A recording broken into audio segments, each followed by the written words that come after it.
Les amis, bonjour, j'espère que vous allez tous très bien. Heureux de vous retrouver les amis pour une nouvelle vidéo. Nous allons parler de nos Lions indomptables. Rigobert Song est le coach des Lions indomptables. On va parler de ça les amis. Mais avant ça, j'avais fait une longue pause pour me permettre de bien revenir pour ce mois de mars. Parce que vous savez que pendant ce mois de mars, on a une échéance cruciale qui nous attend. La qualification au Qatar 2022, mais ça passera par un match très difficile face à l'Algérie, une Algérie revancharde. Comme nous, ils n'ont pas fait une bonne CAN. On a fait une meilleure CAN, mais pas ce qu'on espérait. On espérait gagner la CAN, mais on a fini troisième. Le Sénégal a remporté. Félicitations encore au Sénégal. Donc, les amis, j'ai fait une pause et j'aimerais vous remercier pour cette CAN, sincèrement. Beaucoup de likes, beaucoup d'abonnés, beaucoup de partages et sincèrement, c'est grâce à vous, c'est vous qui me poussez à faire des vidéos parce que vous aimez ce que je fais. Grâce à vos likes, grâce à vos abonnements, grâce à vos partages. Et je vous dis merci. Donc les amis, on se retrouve donc aujourd'hui pour parler de Rigobert Song. Rigobert Song, déjà les nouveaux, ceux qui voient ma tête pour la première fois. Ici, on parle des Lions indomptables et de tous les matchs africains importants comme la CAN. On a fait un long débrief de la CAN. On fera beaucoup de vidéos en mars. Il y a les barrages des qualifications au mondial qui arrivent avec beaucoup de chocs. Sénégal, Égypte, le remake de la finale. Donc, si tu es nouveau et que tu aimes bien ça, que le format te plaît, lâche un like qui fait plaisir, abonne-toi et surtout active la cloche pour ne rien rater. Donc, les amis, on se retrouve aujourd'hui. Je vais donner mon avis comme d'habitude sur Rigobert, son coach des Lions indomptables. Et je compte sur vous pour me donner vos avis en commentaire. Comme d'habitude, vous savez que je réponds beaucoup aux commentaires. Et on discute parce que je ne peux pas tout dire en vidéo. Rigobert Song, le phénix, le charismatique dinosaure, le Magnang est donc le coach des Lions indomptables du Cameroun. Ça, on le savait déjà. Samuel Eto'o, président de la FECAFOOT, on savait que le slogan, c'était, ou bien ça sera, le football aux footballeurs. Et là, Rigobert Song a été nommé coach des Lions indomptables du Cameroun. Il y a un mais. Le timing est-il propice? On va répondre, c'est pour ça que je vais donner mon avis. Dites-moi aussi en commentaire si le timing est le bon. Conceição méritait-il son limogeage? Et surtout, Rigobert Song, qu'est-ce qu'il peut apporter? Et je ne vais pas dire qu'est-ce qu'il ne peut pas, mais quelques appréhensions sur ce que Rigobert Song peut-être ne pourra pas faire. On va parler de ça, les amis. Donc, on commence par le timing. Pour moi, je dis timing, pourquoi? Parce que je faisais partie, ça je le dis, je faisais partie de ceux qui pensaient que ça aurait été mieux de laisser le coach Conceição continuer au moins jusqu'au barrage du mondial. Et après, peu importe le résultat, voilà, on nomme directement Song. Et si on se qualifie, allez, Rigobert Song nous amène en Coupe du Monde. Mais non, là, Rigobert Song est nommé directement. C'est une énorme pression, les amis. Pourquoi? Parce qu'il n'a pas le temps de prendre son groupe en main. Il a l'obligation des résultats directs. Et on connaît comment le public camerounais est. Tout supporter au Cameroun est un coach avec un énorme diplôme. Donc, Rigobert Song aura l'obligation des résultats. C'est bien de nommer un coach local. On le veut. La mode est peut-être actuellement au Dreadlocks, à l'UCC, Rigobert Song. Peut-être moi aussi, je dois postuler pour être coach, je sais pas, au Tchad. C'est pas pour le manquer de respect, c'était blague. Bon, bref. Donc, il aura l'obligation des résultats. Est-ce qu'on aura le temps de laisser Rigobert Song travailler? C'est bien de vouloir un coach local, mais il faut laisser le coach travailler. Je touche du bois, c'est pas ce que je souhaite. Mais si on ne se qualifie pas au mondial, est-ce qu'on va le faire sauter? Tellement le public camerounais est exigeant. Donc moi, je pense que peu importe qui soit là, dès qu'il est déjà là, qu'on le laisse travailler sur du long terme. Donc, c'est ça le problème du timing. En mars, on a une échéance cruciale face à l'Algérie.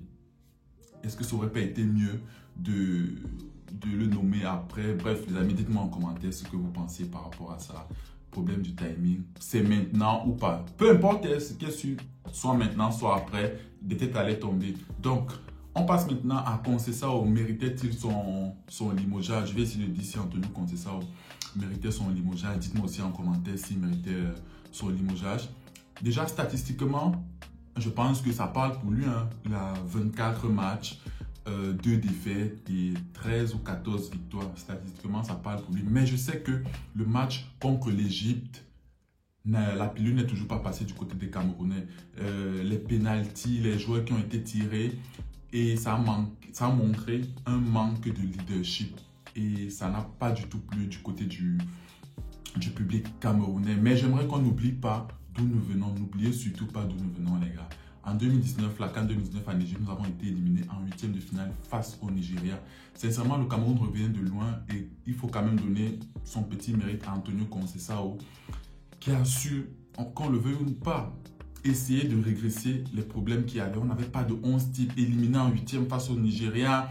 Même moi, je n'étais pas capable de donner véritablement 5-6 joueurs qui pouvaient être titulaires à l'équipe nationale du Cameroun, alors qu'actuellement, il s'en va, qu'on le veuille ou non. C'est avec lui qu'on a connu des... Bon, pas connu. Il nous laisse nous, Tolor, des Castelletto, titularisation de Ungwe, fait confiance à Martin Ongla. C'est sur son aile que Martin Ongla éclate. Donc, il y a du bon, il y a du mauvais. Et là, c'est des bons trucs qu'il a laissés. Donc, j'aimerais qu'on ne jette pas tout à la poubelle. Il a commis beaucoup d'erreurs, oui, comme tout coach. Donc, c'est mon avis. Je faisais parmi de ceux qui pensaient qu'on aurait peut-être dû le laisser continuer. Et après, même si qualification ou pas, nommer Rigobert Song. Donc, ça c'est mon avis côté Conceição concernant son limogeage. Donnez-moi votre avis en commentaire. Maintenant, on va passer à Rigobert Song. Ce qu'il peut apporter, pas ce qu'il ne peut pas apporter, mais là où j'ai des appréhensions. Donc, déjà, c'est comme je vous l'ai dit, les gars, ça fait quand même plaisir. Avouez, ça fait plaisir de voir Rigobert Song. Ça fait plaisir de voir un coach local à la tête de l'équipe nationale du Cameroun. C'est pas nouveau, c'est pas la première fois, mais qui de mieux pour représenter ça que le joueur le plus capé de l'histoire du Cameroun, Rigobert Song, magnant sur le banc des Lions. J'imagine déjà Rigobert Song sur la ligne de touche, donner des conseils, encourager ses joueurs et tout ça, ça fait plaisir. Imaginez, nous sommes 1-1 à la 90e au stade Japoma et Rigobert Song demande le public du Shabbat, il lève ça. Je me projette déjà, ça fait plaisir les gars, ça fait énormément plaisir. Donc, ce qu'il peut apporter en tant qu'entraîneur, je pense qu'il va apporter ce qu'il pourra apporter, ce qu'il a apporté en tant que joueur. En tant que joueur, Rigobert Song, c'est la rigueur défensive, dur sur l'homme, c'est le fighting spirit qui caractérise tant le Cameroun, les Camerounais dans le football.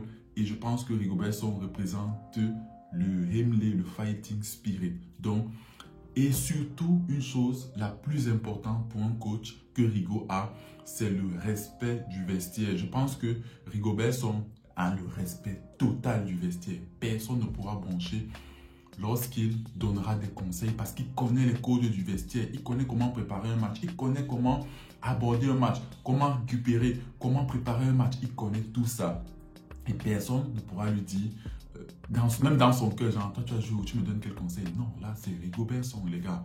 Donc, je pense qu'il a ça de son côté et c'est un atout fondamental pour un entraîneur. Moi, je fais partie de ceux qui pensent toujours que le coaching, c'est beaucoup du côté psychologique.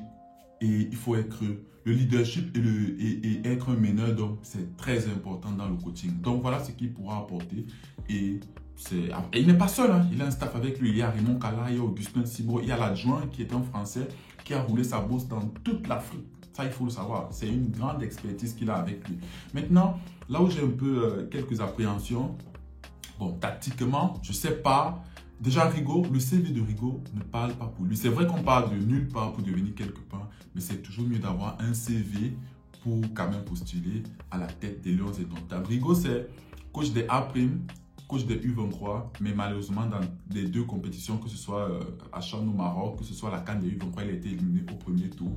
Il a été aussi sélectionneur du Tchad. Bon, je sais pas ce que ça a donné, je ne sais même pas si c'était vrai. Et surtout, ce qu'il ne faut pas oublier, c'est qu'il a quand même le diplôme d'entraîneur parce qu'il est passé par Clairefontaine. C'était la même promotion que Zidane, Makelele. Maintenant, je ne sais pas s'il a parce qu'il y a un diplôme final qu'il faut avoir. Mais je pense que s'il est nommé, c'est qu'il a ce diplôme. Là où j'ai quelques appréhensions, comme je le disais, c'est sur le côté tactique. Mais ça, on va lui laisser du temps. Je ne pense pas qu'il va venir là directement et il va tout chambouler. Sur le côté tactique, comment il voit sa philosophie du football. Je ne veux pas dire la patte Rigo, mais comment Rigo voit le football lorsque un match sera cadenassé, quels sont ses ajustements tactiques et tout, c'est ça que j'aimerais voir. Mais même si je sais, comme je l'ai dit, qu'il a tout un staff expert avec lui, et je pense que c'est eux qui vont beaucoup plus régler le côté tactique. Lui sera beaucoup plus le meneur d'hommes, prendre la pression, parce que c'est important d'avoir un coach qui prend la pression avec lui pour permettre aux joueurs de se libérer de cette pression. Donc voilà les amis, c'était mon avis sur le coach Rigobert Song. C'est un local maintenant, la mode est au Dreadlocks. Et voilà, nous sommes en plein mois de mars, on a notre échéance là en mars face à l'Algérie. Il y a beaucoup de matchs qualificatifs pour le mondial, je ferai beaucoup de vidéos. On attend déjà la liste de Rigobert Song. Il y a des joueurs que j'aimerais voir.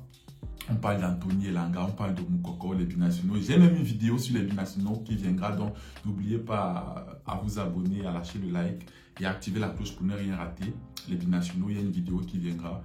Avant match, Cameroun-Algérie, ça viendra, une bande annonce aussi, ça viendra, donc activez la cloche, likez, abonnez-vous pour ne rien rater. Donc voilà les amis, on se dit à la prochaine pour de nouvelles vidéos. D'ici là, prenez tous soin de vous. Ciao.